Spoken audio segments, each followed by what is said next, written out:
March for Gaza স্লোগানে উত্তাল জনসমুদ্র, ইসরায়েলের সাথে সব সম্পর্ক বিচ্ছিন্ন করার আহ্বান। অবরুদ্ধ গাজায় ইসরায়েলি হামলা চলছেই, নিহতদের বেশিরভাগ নারী ও শিশু বলছে জাতিসংঘ। ডিসেম্বর থেকে জুনের মধ্যে নির্বাচনের লক্ষ্য, সংস্কার দ্রুত এগিয়ে নিতে বললেন প্রধান উপদেষ্টা। নজিরবিহীন ঘটনার সাক্ষী চারুকলা, পুড়িয়ে দেওয়া হলো ফ্যাসিস্টের মুখাকৃতি। ট্রান্সশিপমেন্ট নিয়ে ভারতের সাথে আলোচনার তাগিদ, ব্যবসায়ীদের বন্দরের সক্ষমতা বাড়ানোর পরামর্শ।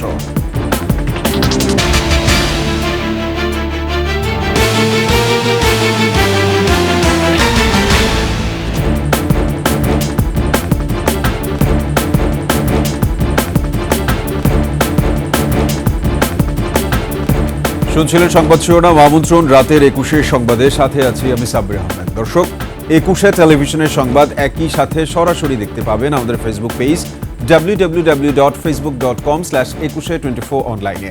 এছাড়া সাবস্ক্রাইব করতে পারেন www.youtube.com/@21etv চ্যানেলে। এছাড়া সংবাদে আরও থাকছে, পাহাড়ে পাহাড়ে বর্ষবরণের রং, বৈশাখীতে বর্ণিল আয়োজন।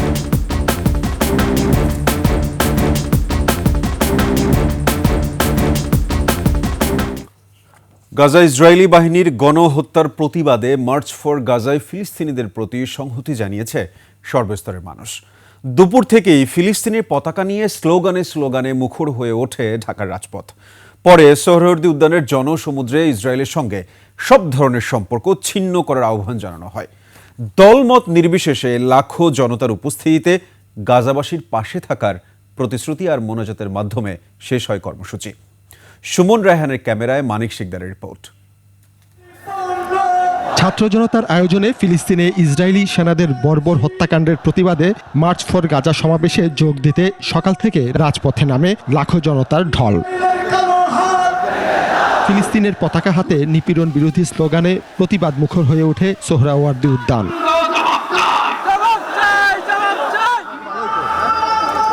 বিকেল 3:15টার দিকে বিখ্যাত কারি আহমদ বিন ইউসুফের কুরআন তেলাওয়াতের মাধ্যমে এই কর্মসূচি শুরু হয়। প্যালেস্টাইন সলিডারিটি মুভমেন্ট বাংলাদেশের আয়োজনে এতে সভাপতিত্ব করেন জাতীয় মসজিদ বাইতুল মোকাররমের খতিব মুফতি আব্দুল মালেক। গাজার মানুষের উপর জুলুম বন্ধের দাবিতে ধর্ম বর্ণ নির্বিশেষে সংহতি প্রকাশ করেন বক্তারা। বিকেল 4টায় ঘোষণাপত্র পাঠ করেন আমার দেশ পত্রিকার সম্পাদক মাহমুদুর রহমান। ইসরায়েলের সঙ্গে সব সম্পর্ক ছিন্ন করতে মুসলিম বিশ্বের নেতাদের প্রতি আহ্বান জানানো হয়। গাজায় প্রতিদিন যে রক্তপাত, যে ধ্বংস চলছে, তা কোনো একক সরকারের ব্যর্থতা নয়, বরং এটি একটি আন্তর্জাতিক ব্যর্থতার ফল। এছাড়া গাজায় ইসরায়েলি আগ্রাসন বন্ধের দাবি জানানো হয়। মুসলিম ও অন্যান্য সংখ্যালঘুদের উপর চলমান নির্যাতনের বিরুদ্ধে রাষ্ট্রীয়ভাবে প্রতিবাদ জানাতে হবে।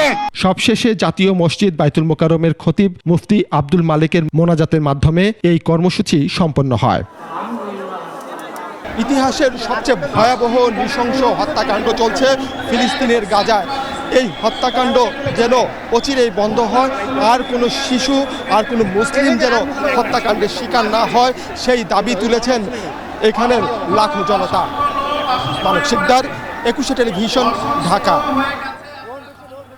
এদিকে ফিলিস্তিনে ইসরায়েলি গণহত্যার প্রতিবাদে রাজধানীতে নামে বিক্ষুব্ধ মানুষের জনস্রোত।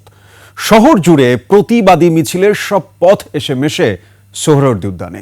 আন্তর্জাতিক জনমত গঠন এবং মানবিক সহানুভূতি জাগ্রত করতে মার্চ ফর গাজা কর্মসূচি থেকে আসে বিশ্ব মুসলিমের ঐক্যের ডাক। মাহাতাব মিনহাজের প্রতিবেদন।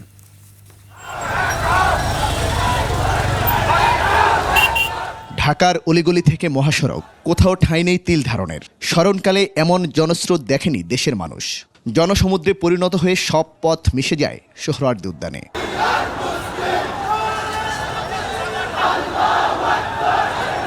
ইসরায়েলি গণহত্যা বন্ধের দাবিতে মার্চ ফর গাজায় অংশ নিতে রাজধানীসহ দেশের বিভিন্ন প্রান্ত থেকে অংশ নেন দলমত নির্বিশেষে সব স্তরের মানুষ।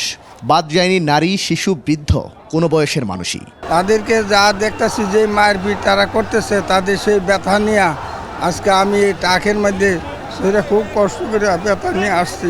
শুধু আল্লাহর জন্য এবং আমাদের ফিলিস্তিনের ভাই বোনের জন্য তারা কত নির্মমভাবে ওদেরকে হত্যা করা হচ্ছে, এটা দেখার পরে সহ্য হচ্ছে না। ফিলিস্তিনের জন্য যুদ্ধ করতে চাই। ইসরায়েলি গণহত্যার নিন্দা এবং তা বন্ধ করতে নানা ধরনের স্লোগানে উত্তাল ছিল এসব মিছিল। বিকাল ৩টা থেকে কর্মসূচি শুরু হওয়ার কথা থাকলেও সকাল থেকেই রাজপথে নামে মানুষের ঢল। দেশের বিভিন্ন প্রান্ত থেকে অনেকেই চলে আসেন আগের দিন। কাল রাতে শেরপুর থেকে আমরা মার্চ ফর গাজার উদ্দেশ্যে রওনা হয়েছি এবং আজকে আমরা অংশগ্রহণ করেছি। আমি আসছি নোয়াখালীর থেকে, কালকে আসছি গাজার ইহুদিদের বিরুদ্ধে সোচ্চার হয়ে, আমার ফিলিস্তিনের পক্ষপাতী হয়ে। সবার হাতে হাতে ছিল ইসরায়েলি আগ্রাসন বন্ধ ও স্বাধীন ফিলিস্তিনের দাবিতে প্ল্যাকার্ড, ফেস্টুন। মুখে ছিল ইসরায়েলের প্রতি ঘৃণার স্লোগান। গণহত্যাকারী ইসরায়েল যেভাবে মুসলমানদের উপরে অত্যাচার করতেছে, আমরা এটা চাই না। ইসরায়েলকে গণহত্যা করার জন্য, বন্ধ করার জন্য আমরা অনুরোধ জানাচ্ছি। আজকে আমাদের যদি বাংলাদেশের সাথে ইসরায়েলের বর্ডার থাকতো, আজকে আমরা দেখেই দিতাম ইসরায়েলকে যে মুসলিম কাকে বলে। আমি ইসরায়েলের আগ্রাসন থেকে ফিলিস্তিনকে মুক্তি করতে চাই। বিশ্বের মুসলিম দেশগুলোর প্রতি ঐক্যের ডাক উঠে আসে মার্চ ফর গাজার এই কর্মসূচি থেকে। এমন বর্বরতার পরও মুসলিম বিশ্ব নেতাদের চুপ থাকায় ক্ষোভে ফেটে পড়েন তারা। কর্মসূচি ঘিরে কয়েক স্তরের নিরাপত্তার ব্যবস্থা গ্রহণ করা হয় রাজধানী জুড়ে। মার্চ ফর গাজার মাধ্যমে এক নতুন ইতিহাস তৈরি করলো বাংলাদেশ। এই কর্মসূচির মধ্য দিয়ে ফিলিস্তিনের পক্ষে শক্ত অবস্থান দেখিয়েছে বাংলাদেশের মুসলমানরা। বাংলাদেশের মুসলমানদের এই গর্জনের মধ্য দিয়ে সারা পৃথিবীর মুসলিম সমাজ সোচ্চার হবে বলে মনে করছেন বিক্ষোভকারীরা। মাহতাব মিনহাজ, একুশে টেলিভিশন, ঢাকা। অবরুদ্ধ গাজায় ইসরায়েলি হামলা অব্যাহত রয়েছে। জাতিসংঘ বলছে নেতানিয়াহু বাহিনীর চলমান হামলায় নিহতদের বড় একটি অংশ নারী ও শিশু।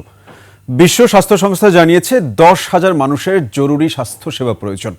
অন্যদিকে গাজায় যুদ্ধ বন্ধের দাবি জানিয়ে চিঠিতে সই করে সরকারের রোশনালে পড়েছেন ইসরায়েলি সামরিক বাহিনীর কয়েকজন জ্যেষ্ঠ কমান্ডার ও সৈন্যরা। নাইম আহমেদের ডেস্ক রিপোর্ট।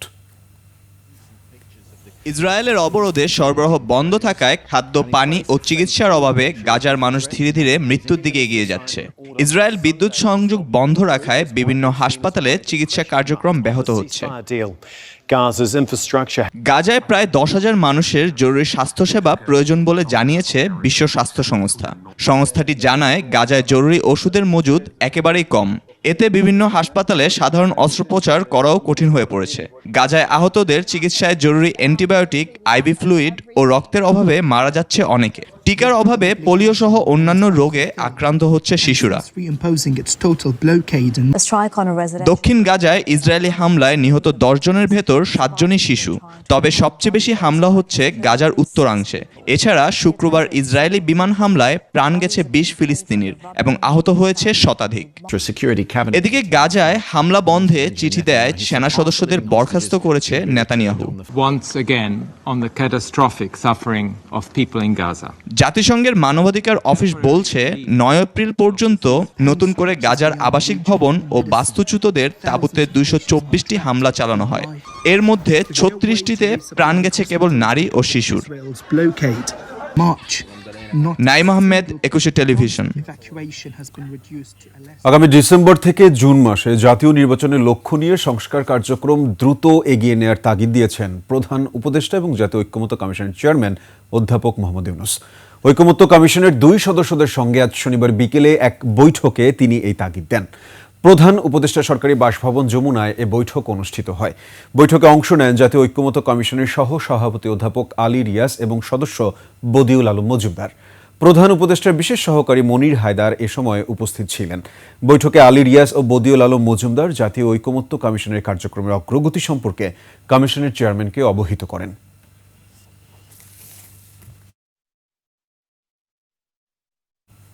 রাষ্ট্রপতি ও প্রধানমন্ত্রীর ক্ষমতার ভারসাম্য আনতে দেশে প্রেসিডেন্ট পদ্ধতির সরকার ব্যবস্থার প্রস্তাব দিয়েছেন আমার দেশ পত্রিকা সম্পাদক মাহমুদুর রহমান। আর পতিত ফ্যাসিবাদ এবং ভারতীয় আধিপত্যবাদ একসঙ্গে সামরিক বাহিনীর সাথে জনগণের দূরত্ব বাড়িয়ে বিশৃঙ্খলা সৃষ্টির অপচেষ্টা চালাচ্ছে বলে অভিযোগ করেন তিনি। ইন্ডিয়া টুডেতে দেয়া ব্যারিস্টার তানিয়া আমিরের বক্তব্য রাষ্ট্রদ্রোহ বলে মন্তব্য করেন মাহমুদুর রহমান। শনিবার রাজধানীর রাওয়া ক্লাবে আয়োজিত এক সেমিনারে এসব বক্তব্য তুলে ধরেন তিনি। বিস্তারিত সাকির আরজুর রিপোর্টে। রাষ্ট্র সংস্কারের রাজনীতি প্রভাবমুক্ত সশস্ত্র বাহিনী কিভাবে করা যায় তা নিয়ে শনিবার সকালে রাজধানীর রাওয়া ক্লাবে এই সেমিনার। সেমিনারে মূল বক্তব্য উপস্থাপন করেন আমার দেশ পত্রিকার সম্পাদক মাহমুদুর রহমান। তিনি বলেন, দেশের জনগণ এবং সেনাবাহিনীর সদস্যদের ভারতীয় আধিপত্যবাদ আকাঙ্ক্ষা সম্পর্কে সচেতন হওয়া উচিত। শেখ হাসিনা তার কোটারির মাধ্যমে এই প্রশ্নটা সে উত্থাপন করিয়েছে এবং এই প্রশ্ন উত্থাপনের মাধ্যমে সেনাবাহিনীর সাথে জনগণের একটি অনভিপ্রেত দূরত্ব তৈরি হয়েছে। ভারতীয় গণমাধ্যম ইন্ডিয়া টুডেতে গত 27শে March what's on Bangladeshi army chief's mind নামক এক প্রবন্ধে ব্যারিস্টার তানিয়া আমির সেনা অভ্যুত্থানের উস্কানি দিয়েছেন, যা রাষ্ট্রদ্রোহের শামিল বলছেন মাহমুদুর রহমান। আওয়ামীপন্থী বাংলাদেশি একজন ব্যারিস্টার, আমি মনে করি সে একজন ভারতীয় এজেন্ট। ইন্ডিয়ার একটা পত্রিকায় একজন যখন এই ধরনের সাক্ষাৎকার দেয়, সে আসলে বাংলাদেশের রাষ্ট্রদ্রোহ করছে। আমি যতটুকু আইন জানি, আমার মতে তানিয়া আমির রাষ্ট্রদ্রোহ করেছেন। এদিকে দেশে প্রেসিডেন্ট পদ্ধতি প্রবর্তনের প্রস্তাব দিয়েছেন সাংবাদিক মাহমুদুর রহমান। একই সঙ্গে 11 সদস্য বিশিষ্ট তত্ত্বাবধায়ক সরকারের অধীনে নির্বাচন করার প্রস্তাবও দেন তিনি। প্রেসিডেন্সিয়াল সিস্টেমে যাওয়া ছাড়া আমাদের এখান থেকে মুক্তির কোনো সুযোগ নাই। যদি আমরা রাষ্ট্রকে সঠিক পথে আনতে চাই, 2 টার্ম, 5 বছরের 2 টার্ম, এর বেশি কেউ প্রেসিডেন্ট থাকতে পারবেন না। এটাই হচ্ছে আমার প্রস্তাব। প্রেসিডেন্টের সাথে সংসদের একটা ক্ষমতার ভারসাম্য থাকতে হবে। রাওয়া আয়োজিত সেমিনারে বক্তারা বিভিন্ন সময় রাজনীতিতে সশস্ত্র বাহিনীর রাজনৈতিক ভূমিকা তুলে ধরেন। সশস্ত্র বাহিনীকে সংস্কার করে দলীয় প্রভাবমুক্ত রাখার কথাও উঠে আসে বক্তাদের আলোচনায়। প্রতিটি নাগরিক যখন বাইরের কিংবা আভ্যন্তরীণ হুমকির বিরুদ্ধে দেশের স্বাধীনতা এবং সার্বভৌমত্ব রক্ষায় প্রতিশ্রুতিবদ্ধ হবেন, নিজেদের প্রস্তুত করবেন, তখন আর সশস্ত্র বাহিনীকে দূরের কোনো বিজাতীয় প্রজাতি বলে মনে হবে না। 1971 সালে পর থেকে ভারত আমাদের সশস্ত্র বাহিনীর মধ্যে বিভিন্ন গ্রুপ সৃষ্টি করার অব্যাহত প্রচেষ্টা চালায়। কখনো তারা সফল হয়েছে, কখনো বিফল হয়েছে, কিন্তু তারা তাদের প্রচেষ্টা অব্যাহতভাবে চালু রেখেছে। শাকেরা আরজু, 21 টেলিভিশন, ঢাকা। বাংলা বর্ষবরণ উদযাপনের আগে নজিরবিহীন ঘটনার সাক্ষী হলো চারুকলা। পহেলা বৈশাখের আনন্দ শোভাযাত্রার জন্য নির্মিত ফ্যাসিবাদের মুখাকৃতিতে আগুন দিয়েছে দুর্বৃত্তরা। শান্তির প্রতীক হিসেবে নির্মাণ করা শান্তির পায়রাও আংশিক ক্ষতি হয়েছে। ভোরের দিকে এই আগুন দেয়া হয়। এই ঘটনার সঙ্গে ফ্যাসিবাদের দোসররা জড়িত বলে অভিযোগ করেছেন শিক্ষার্থীরা। এটাকে রহস্যজনক উল্লেখ করে তদন্তে নেমেছে পুলিশ। আলাদা তদন্ত করছে ঢাকা বিশ্ববিদ্যালয় কর্তৃপক্ষ। এদিকে বর্ষবরণের আগেই পুড়িয়ে দেয়া মোটিফ দুটি পুনর্নির্মাণের উদ্যোগ নেওয়া হয়েছে। বিস্তারিত সিরাত আল মুস্তাকিমের রিপোর্টে। বাংলা নববর্ষ 1432 বরণে যখন ক্ষণ গণনা চলছে, রাত দিন পরিশ্রম শেষে আনন্দের শোভাযাত্রার জন্য যখন পুরোটাই প্রস্তুত চারুকলা প্রাঙ্গণ, ঠিক সেই মুহূর্তেই এমন ঘটনার সাক্ষী হলো চারুকলা প্রাঙ্গণ। রোববার ভোর 5টার দিকে এবারের আনন্দ শোভাযাত্রার সবচেয়ে আকর্ষণীয় মোটিভ ফ্যাসিবাদের মুখাকৃতি পুড়িয়ে ছাই করে দেয় দুর্বৃত্তরা, যা নির্মাণ করা হয়েছিল শেখ হাসিনার অবয়বে। বিগত 15-16 বছর ফ্যাসিস্ট সরকারের সাথে যারা সকালবেলা গিয়ে চা খেতেন, এই চারুকলার শিক্ষক যারা ছিলেন, এরকম 2-4 জন লোক আছেন, তারা সরাসরি যুক্ত, যারা এখনও জীবিত আছেন, তারা তাদের জায়গা থেকেই কলকাঠি নাড়ছেন। তাদের সহযোগিতা এটা হয়েছে বলে আমি মনে করি। ঘটনার পরই অতিরিক্ত পুলিশ মোতায়েন করা হয় চারুকলা চত্বরে। গোয়েন্দা পুলিশের পাশাপাশি বিভিন্ন সংস্থাও নেমে পড়ে তদন্তে।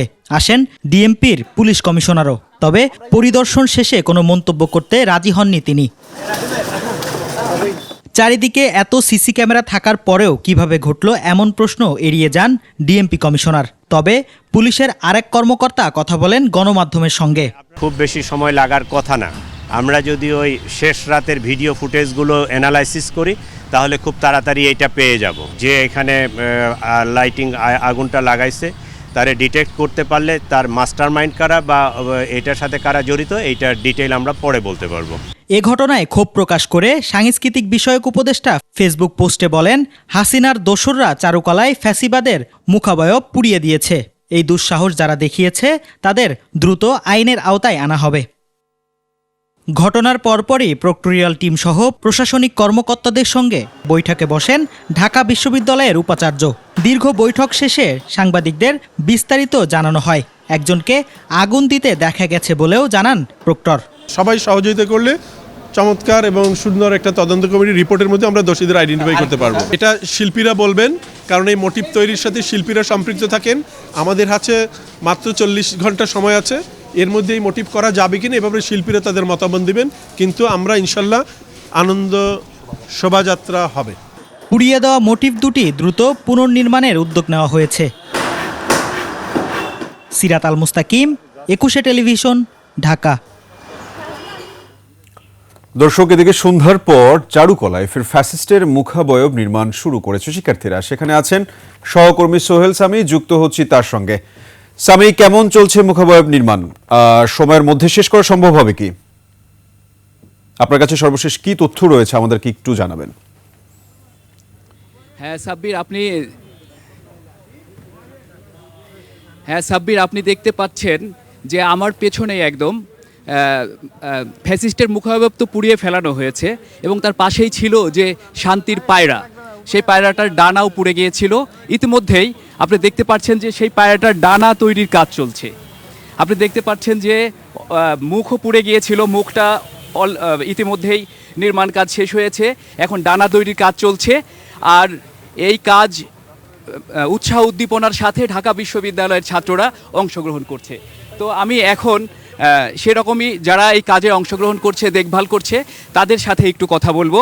সাব্বির, এখানে আপনারা তো এই কাজে অংশগ্রহণ করছেন, তো আমরা দেখতে পেলাম যে ফ্যাসিস্টের মুখাবয়ব পুড়িয়ে দেওয়া হয়েছে, সেটা এখন এই সময়ের মধ্যে আবার নতুন করে নির্মাণ করা সম্ভব হবে কিনা, আর আবার এই ফ্যাসিস্ট মুক্ত পরিবেশে মানুষ সুন্দর করে তাদের বর্ষকে বরণ করে নিতে পারবে কিনা, আপনারা কি মনে করছেন? আপনারা সবাই জানেন, অলরেডি আপনারা জানছেন যে গতকাল রাত্রে যে ফ্যাসিস্টের মুখাভাই এবং আমাদের শান্তির যে পায়রা, দুটো মোটিভ ছিল, এই মোটিভটায় দুষ্কৃতিকারীরা আগুন লাগিয়ে এটা পুড়িয়ে দেওয়ার চেষ্টা করেছে। একটা জিনিস আপনাকে মনে রাখতে হবে, 1432 সালের যে আমাদের বাংলা নববর্ষ, যেটা আমাদের সম্রাট আকবর প্রচলন করেছিলেন, সেই জিনিসটারই আমরা যারা বাংলাদেশি বাঙালি আমরা কিন্তু এটা পালন করি।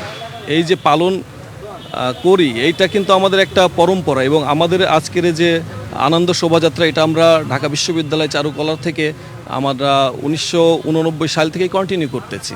তো এবার আমরা দেখলাম যে দীর্ঘদিন বাংলাদেশের শাসন ব্যবস্থা ফ্যাসিস্টরা চেপে বসছিল, সেই ফ্যাসিস্ট মুক্ত পরিবেশে প্রথমেই আমরা এবার বর্ষবরণের একটা সুযোগ পেয়েছি। এবং এক্ষেত্রে আগে তো শুধুমাত্র আমরা বাঙালি জাতিসত্তার মানুষই নববর্ষকে আমাদের বর্ষবরণ হিসেবে পালন করতাম। এবারই সিদ্ধান্ত হয়েছে সরকারিভাবে যে বাংলাদেশের যে 34টি জাতিসত্তা আছে, এই জাতিসত্তাও কিন্তু এবার আমাদের নববর্ষের এই অনুষ্ঠানের সাথে সামিল হবে। কিন্তু সেক্ষেত্রে আমরা যে দেখতে পাচ্ছি যে এই বাধাটা পার হয়ে আপনারা কি ঠিকঠাক মতো নববর্ষ পালন করতে পারবেন? হ্যাঁ, আমাদের গতকাল আমি সেটাই বলছিলাম যে ফ্যাসিস্টের মুখাভয় যেটা এবং শান্তির পায়রা, এই যে অলরেডি দুইটাই আমার দুই দিকে কাজ আবার নতুন করে শুরু হয়ে গেছে। আপনি দেখতে পাচ্ছেন স্ট্রাকচারও দাঁড়িয়ে গেছে, এটা আমাদের কমপ্লিটও হয়ে যাবে সময় মতো। কিন্তু যে দুষ্কৃতিকারীরা আমাদেরকে যে বাধাগ্রস্ত করার চেষ্টা করলো, এরা কিন্তু সমাজের প্রত্যেকটা শ্রেণীতে লুকিয়ে আছে। আমাদেরকে আরও সজাগ হতে হবে এবং তাদেরকে জবাবদিহিতার আওতায় আনতে হবে। এবং বাংলাদেশের যে আইন শৃঙ্খলা পরিস্থিতি, এটা কোনো ছেলে খেলা হিসেবে নিলে হবে না। আইন শৃঙ্খলা রক্ষার জন্যে আইন শৃঙ্খলা রক্ষাকারী বাহিনীকে আরও বেশি কঠোর ব্যবস্থা গ্রহণ করতে হবে এবং ছাত্র জনতা যারা আছে তাদেরকে আরও ঐক্যবদ্ধভাবে এই প্রচেষ্টাকে সামনের দিকে এগিয়ে নিতে। ধন্যবাদ।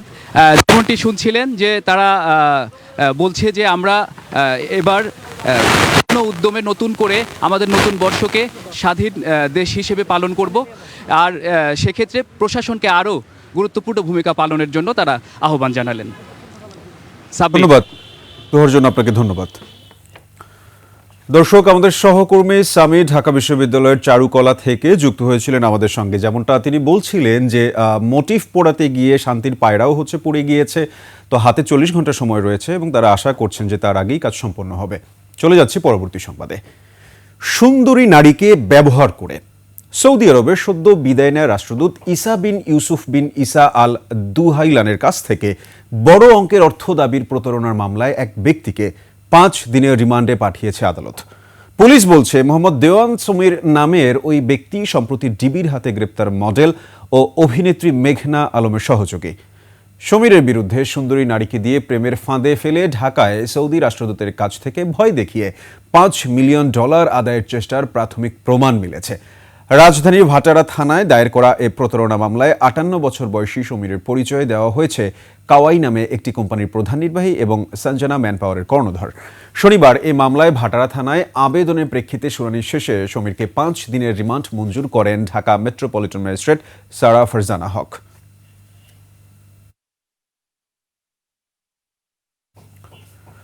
ভারত সরকার ট্রান্সশিপমেন্ট সুবিধা বাতিল করায় দীর্ঘমেয়াদে বাংলাদেশি লাভবান হবে বলে মনে করছেন অর্থনীতিবিদ ও ব্যবসায়ীরা। তবে ভারতের এই সিদ্ধান্তকে আঞ্চলিক বাণিজ্য বিকাশের পথে বাধা হিসেবে দেখছেন তারা।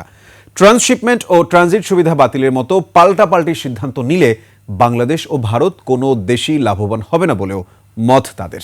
এদিকে বাংলাদেশের রপ্তানি বাণিজ্য ঝুঁকি মুক্ত রাখতে দ্রুত সময়ে দেশের বন্দরগুলোর সক্ষমতা বাড়ানোর উপর জোর ব্যবসায়ী নেতা ও অর্থনীতিবিদদের। বিস্তারিত সাদিয়া লাবনীর রিপোর্টে। ভারতীয় বন্দর ব্যবহার করে গত 15 মাসে 46 কোটি মার্কিন ডলারের পণ্য রপ্তানি করেছে বাংলাদেশ। পণ্য পাঠানো হয়েছে দক্ষিণ পূর্ব এশিয়া, মধ্য এশিয়া, ইউরোপ সহ বিশ্বের অন্তত 36টি দেশে। তবে হঠাৎ করেই তৃতীয় দেশে বাংলাদেশি পণ্য পাঠানোর এই ট্রান্সশিপমেন্ট সুবিধা বাতিল করেছে ভারত। এমন বাস্তবতায় দেশের রপ্তানি খাতের জন্য কিছুটা চ্যালেঞ্জ তৈরি হয়েছে। ভারতকে দেয়া বাংলাদেশের ট্রান্সশিপমেন্ট, ট্রানজিট ও নৌ প্রোটোকল সুবিধা বাতিলের দাবি তুলছেন কেউ কেউ। তবে ব্যবসায়ীরা বলছেন ভারতের এই সিদ্ধান্ত সাময়িক চাপ তৈরি হলেও দীর্ঘমেয়াদে বাংলাদেশ লাভবান হবে। এক্ষেত্রে নিজ দেশের বন্দরগুলোর সক্ষমতা বাড়ানোর উপর জোর দিচ্ছেন তারা। আমাদের যে ঢাকা, চট্টগ্রাম এবং সিলেটের যে আন্তর্জাতিক বিমানবন্দর আছে সেগুলো কিভাবে উন্নত করা যায় এবং সেগুলোর সক্ষমতা কিভাবে বাড়ানো যায়, ট্রেড, আমি বলবো কার্গো ফেসিলিটি, যেসব আমাদের এলাইড ইনফ্রাস্ট্রাকচার দরকার সেগুলোর উপরে জোরদার করে আমাদের এখান থেকে এক্সপোর্ট করার সক্ষমতা অবশ্যই বাড়াতে হবে। অর্থনীতিবিদদের মতে বাংলাদেশে ট্রান্সশিপমেন্ট সুবিধা বাতিলের সিদ্ধান্ত আঞ্চলিক সম্ভাবনা ও বাণিজ্য বিকাশের জন্য সহায়ক নয়। পাল্টাপাল্টি পদক্ষেপের পথে না হেঁটে আলোচনার মাধ্যমেই সমস্যার সমাধানের পরামর্শ তাদের। এছাড়া বিকল্প রপ্তানি রুট তৈরির কথাও বলছেন তারা। কূটনৈতিক আলোচনার মাধ্যমে সম্পর্কের উন্নয়নের মাধ্যমে একটা, দ্বিতীয় যদি আমরা একবারে আর নাই পারি তাহলে আমাদের বিকল্প খুঁজতে হবে। সেটি হচ্ছে যে সরাসরি প্লেনে নিয়ে যাওয়া, কার্গোতে নেওয়া, পাশাপাশি আমাদের দেশের উৎপাদন খরচটা কমানো, খরচ কমিয়ে যেন আমরা এই যে বাড়তি খরচটা যেন আমরা পোষায় নিতে পারি। এদিকে গেল 3 বছর ধরেই ভারতের তৈরি পোশাক আমদানিতে বাংলাদেশের অংশীদারিত্ব 40% উপরে। সবশেষ 2024 সালে দেশটি মোট তৈরি পোশাক আমদানি করেছে $154 কোটি 58 লাখ মিলিয়ন ডলারের, যার মধ্যে 63 কোটি 37 লাখ ডলারের পোশাক নিয়েছে বাংলাদেশ থেকে। সাদিয়া লাবনী, 21 টেলিভিশন, ঢাকা।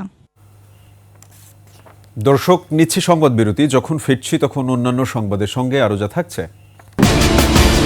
যুক্তরাষ্ট্রের শুল্ক যুদ্ধ কূটনৈতিকভাবে মোকাবেলার আহ্বান ব্যবসায়ীদের, এলডিসি গ্রাজুয়েশন পেছানোর দাবি।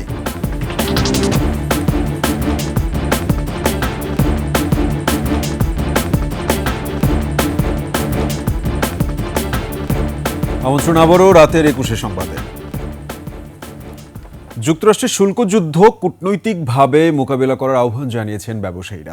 একই সাথে এলডিসি গ্র্যাজুয়েশন আরও 3 বছর পিছিয়ে দেওয়ারও দাবি জানিয়েছেন তারা। রাজধানীতে এক গোলটেবিল বৈঠকে এসব কথা বলেন ব্যবসায়ীরা। আরও জানাচ্ছেন তৌহিদুর রহমানের রিপোর্ট। জ্বালানি সংকট, বন্দর কেন্দ্রিক সমস্যা সহ নানা জটিলতায় ভুগছে দেশের শিল্প খাত। এমন পরিস্থিতিতে ভারতের ট্রান্সশিপমেন্ট সুবিধা বাতিল এবং ট্রাম্প প্রশাসনের নতুন শুল্ক নীতি দেশের শিল্প খাতে নতুন উদ্বেগ তৈরি করছে। জায়গা থেকে রাজধানীর গুলশান ক্লাবে Bangladesh textile mills association BTM এর গোল টেবিল আলোচনায় উদ্যোক্তারা এইসব বিষয়ে দ্রুত ব্যবস্থা নিতে সরকারের প্রতি আহ্বান জানান। Bangladesh is a very unfortunate nation যে আমাদের কোনো এফটিএ বা পিটিএ আমরা কিন্তু ওকে করি না, যেগুলি ভিয়েতনাম কিন্তু করেছে। So come back with a US টেরি। আমাকে যদি কম্পিটিটিভ হতে হয় তাহলে আমাকে আমার সক্ষমতা কিভাবে বৃদ্ধি করা যায়, that will be more important to address. যুক্তরাষ্ট্র থেকে আমদানি বাড়ানোর পাশাপাশি আসিয়ান সহ বিকল্প বাজার সন্ধানের তাগিদ দেন বক্তারা। আমাদের এখন এটাকে আমাদের কটন ট্রেসেবিলিটিটা এনশিওর করতে হবে। এটা করে আমরা কি করতে পারবো, তাহলে আমরা 10% ক্যাটাগরিতে চলে যাব। কারণ কোনো আমেরিকান এক্সপোর্টে যদি আমার 20% অফ দি প্রোডাক্ট যদি তার হয়ে থাকে, তাহলে সেটা হচ্ছে ডিউটি 10%। তো এখানে নিরাশ হওয়ার মতো কিছু নেই। রুলস বেস ট্রেডিং সিস্টেম শেষ, আমরা এখন পলিটিক্স বেস নিউ এরাতে প্রবেশ করলাম। এটা সত্য হতে পারে। এখনই কার্যকর পদক্ষেপ না নিলে এলডিসি গ্র্যাজুয়েশনের পর শিল্প খাত ঝুঁকিতে পড়বে বলে আশঙ্কা ব্যবসায়ীদের। ব্যানারটা দেখছিলাম এবং দেখে তৌহিদুর রহমান, 21 টেলিভিশন, ঢাকা। সংস্কার শেষে 8 মাস পর সিরাজগঞ্জের এনায়েতপুর থানায় কার্যক্রম শুরু হয়েছে। হামলায় 15 পুলিশ ও 3 ছাত্র জনতা নিহতের ঘটনা ঘটে। অফিস সহ 5টি ভবন সংস্কারের 8 মাস পর শনিবার সন্ধ্যায় পুনরায় নিজস্ব ভবনে থানার কার্যক্রম শুরু হয়। গত বছরের 4 অগস্ট বৈষম্য বিরোধী ছাত্র জনতার আন্দোলন চলার সময় এ থানায় হামলা, অগ্নিসংযোগ ও ভাঙচুর করে ছাত্র জনতা। সে সময় 15 পুলিশ ও 3 আন্দোলনকারী নিহত হন। ঘটনার পর থেকে নিজস্ব ভবনে থানার কার্যক্রম বন্ধ ছিল। থানার দক্ষিণ পাশে উন্নয়ন সংস্থা মানবিক মুক্তির ভবন ভাড়া নিয়ে এতদিন থানা পুলিশের কার্যক্রম চলছে। পুনরায় কার্যক্রম শুরু উপলক্ষে দোয়া ও মিলাদ মাহফিলের আয়োজন করা হয়।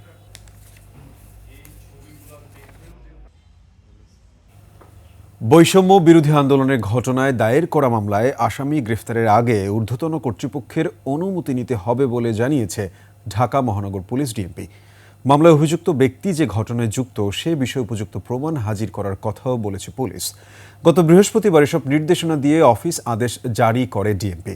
ডিএমপির যুগ্ম কমিশনার ফারুক হোসেন স্বাক্ষরিত ওই আদেশে বলা হয়েছে, বৈষম্য বিরোধী আন্দোলন সংক্রান্ত মামলায় অধিকাংশ ক্ষেত্রে এজাহারভুক্ত আসামির সংখ্যা বেশি। এক্ষেত্রে উপযুক্ত প্রমাণ পাওয়া সাপেক্ষে ঊর্ধ্বতন কর্তৃপক্ষের অনুমতি নিয়ে আসামিকে গ্রেফতার করতে হবে।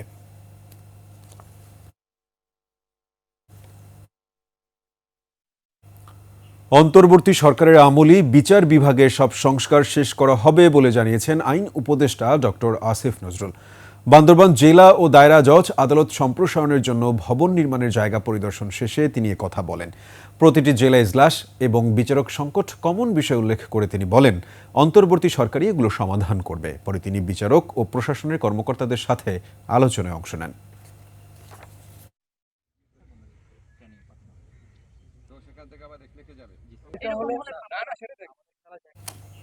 জাতির কাছে ক্ষমা চেয়ে জাতীয় পার্টি থেকে পদত্যাগ করেছেন খুলনার 3 নেতা। শনিবার দুপুরে খুলনা প্রেস ক্লাবে সংবাদ সম্মেলন করে এই ঘোষণা দেন তারা। পদত্যাগকারীরা হলেন জাতীয় পার্টির সাবেক মহানগর সভাপতি আব্দুল গফফার বিশ্বাস, সাবেক সাধারণ সম্পাদক মোল্লা শওকত হোসেন বাবুল ও অ্যাডভোকেট SM মাহসুদুর রহমান।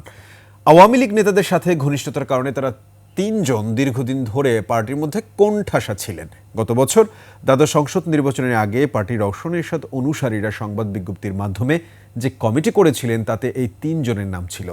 দীর্ঘদিন রাজনীতিতে নিষ্ক্রিয় থাকার পর পদত্যাগের কারণ প্রসঙ্গে এই 3 নেতা বলেন, ভুল স্বীকার ও ক্ষমা চাওয়া রাজনৈতিক সংস্কার ও শিষ্টাচার। আমরা লজ্জিত, আমাদের পরিবার সহ আমরা জুলাই বিপ্লবের সাথে ছিলাম। আমরা কেন্দ্রীয় কমিটির টোটাল গ্রুপকে বোঝাতে সক্ষম হই নাই যে আপনারা ক্ষমা চান, আমরা লজ্জিত, যেহেতু আমাদের পরিবারও আমরা জুলাই বিপ্লবে ছিলাম, যেহেতু তারা ক্ষমা চায় নাই। এবার কিশোরগঞ্জের পাগলা মসজিদের দানবাক্স খুলে পাওয়া গেল শেখ হাসিনার সন্ধান চেয়ে চিঠি।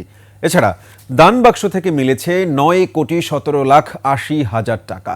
দানবাক্স থেকে পাওয়া একটি চিরকুট সামাজিক যোগাযোগ মাধ্যম ফেসবুকে ভাইরাল হয়েছে, যেখানে লেখা, পাগলা চাচা শেখ হাসিনা কোথায়। অপর একটি চিরকুটে লেখা, ডক্টর ইউনূস স্যারকে আরও 5 বছর চাই, আল্লাহ তুমি সহজ করে দাও। এমন আরও অনেক চিঠিতে সাধারণ মানুষ তাদের মনের ভাব প্রকাশ করেছেন। প্রতিবারই দানবাক্স খুলে টাকা গণনার সময় মেলে অজ্ঞাত পরিচয়ের বহু চিঠি চিরকুট। এর আগে জেলা প্রশাসকের দায়িত্বপ্রাপ্ত কর্মকর্তাদের উপস্থিতিতে কড়া নিরাপত্তায় শুরু হয় টাকা গণনার কার্যক্রম।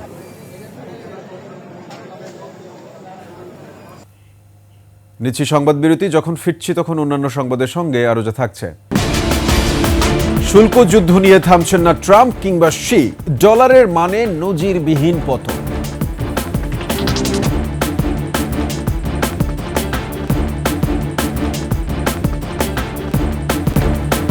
রাতের 21 সংবাদে আমন্ত্রণ আরও একবার। এবার বাণিজ্য সংবাদ।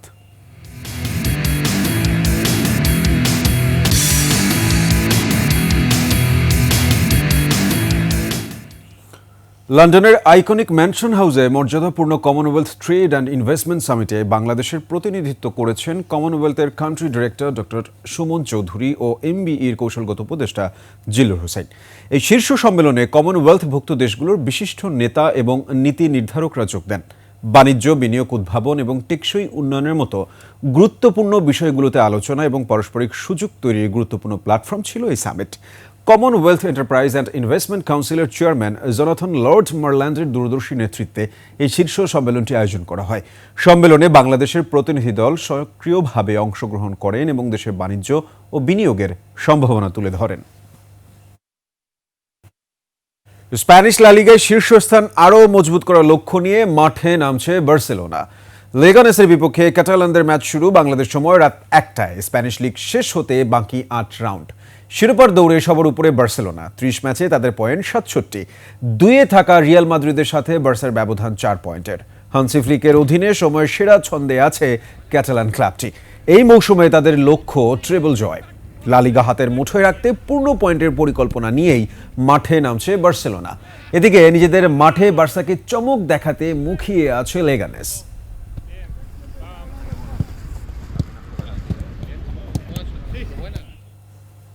দর্শক, শেষ করছি বৈশাখী উৎসবের খবর দিয়ে। নতুন বছরকে বরণ ও পুরনো বছরকে বিদায় জানিয়ে চলছে পাহাড়িদের প্রধান সামাজিক উৎসব বৈশাখী।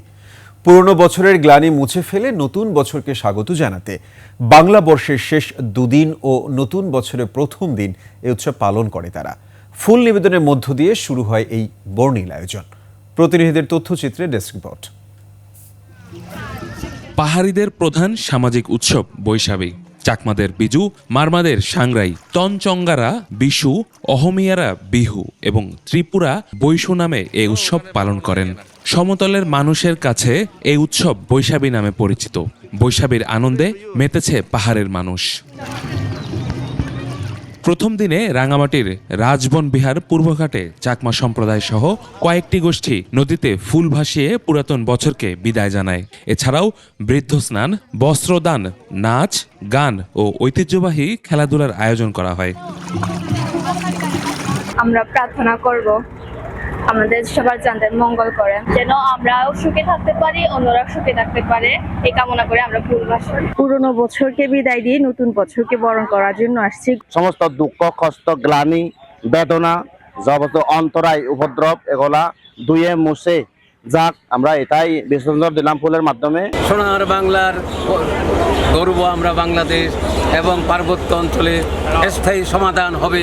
শাসন, শোষণ, ঔপনিবেশিক শাসন এটা বন্ধ করে আগামী দিনের নতুন ভবিষ্যৎ, সুন্দর ভবিষ্যৎ কামনা করি। সবার মঙ্গল কামনায় বান্দরবানের সাঙ্গু নদীতে ফুল ভাসিয়ে ফুল বিজু পালন করলেন চাকমা ও তনচঙ্গারা। তরুণ তরুণীরা নিজেদের ঐতিহ্যবাহী পোশাক পরে বন থেকে সংগ্রহ করা বিজু, মাধবীলতা, রঙ্গন সহ নানা রকমের ফুল নদীতে ভাসিয়ে বর্ষবিদায় ও বর্ষবরণ করে নেয়। পাশাপাশি গঙ্গা দেবী ও উপগুপ্ত বুদ্ধের পূজা এবং গঙ্গা দেবীর উদ্দেশ্যে হয় প্রার্থনা। ফুলবাজার থেকে আসছি এখানে গঙ্গা নদীর মধ্যে, আর আজকে আমাদের কিছুর উপলক্ষে কিছু আইটেম, বাসন্তন আর বিভিন্ন ধরনের আইটেম বানানো। পূর্বের যে বছরের দুঃখ, গ্লানি, কষ্ট ছিল সবগুলো যেন এই মা, গঙ্গা মা সেই নদীর মাধ্যমে সেই দুঃখগুলোকে আমরা ভাসিয়ে দিতে পারি। খাগড়াছড়িতেও লেগেছে বৈশাখী উৎসবের রং। নদীতে ফুল ভাসিয়ে নতুন বছরকে বরণ করেছে চাকমা সম্প্রদায়। তবে বৈশাখী উদযাপন কমিটির উদ্যোগে খবং পরিয়া চেঙ্গি নদীর ঘাটে আনুষ্ঠানিকভাবে ফুল ভাসানোর কথা থাকলেও তা হয়নি। ইউসুফ হাসান নাইম, 21 টেলিভিশন। এর সাথে শেষ করছি রাতের 21 সংবাদ। যাবার আগে সংবাদ শিরোনামগুলো আরও একবার। মার্চ ফর গাজা স্লোগানে উত্তাল জনসমুদ্র, ইসরায়েলের সাথে সব সম্পর্ক বিচ্ছিন্ন করার আহ্বান। অবরুদ্ধ গাজা ইসরায়েলি হামলা চলছেই, নিহতদের বেশিরভাগ নারী ও শিশু বলছে জাতিসংঘ। ডিসেম্বর থেকে জুনের মধ্যে নির্বাচনের লক্ষ্য, সংস্কার দ্রুত এগিয়ে নিতে বললেন প্রধান উপদেষ্টা। নজিরবিহীন ঘটনার সাক্ষী চারুকলা, পুড়িয়ে দেয়া হলো ফ্যাসিস্টের মুখাকৃতি। ট্রান্সশিপমেন্ট নিয়ে ভারতের সাথে আলোচনার তাগিদ ব্যবসায়ীদের, বন্দরের সক্ষমতা বাড়ানোর পরামর্শ।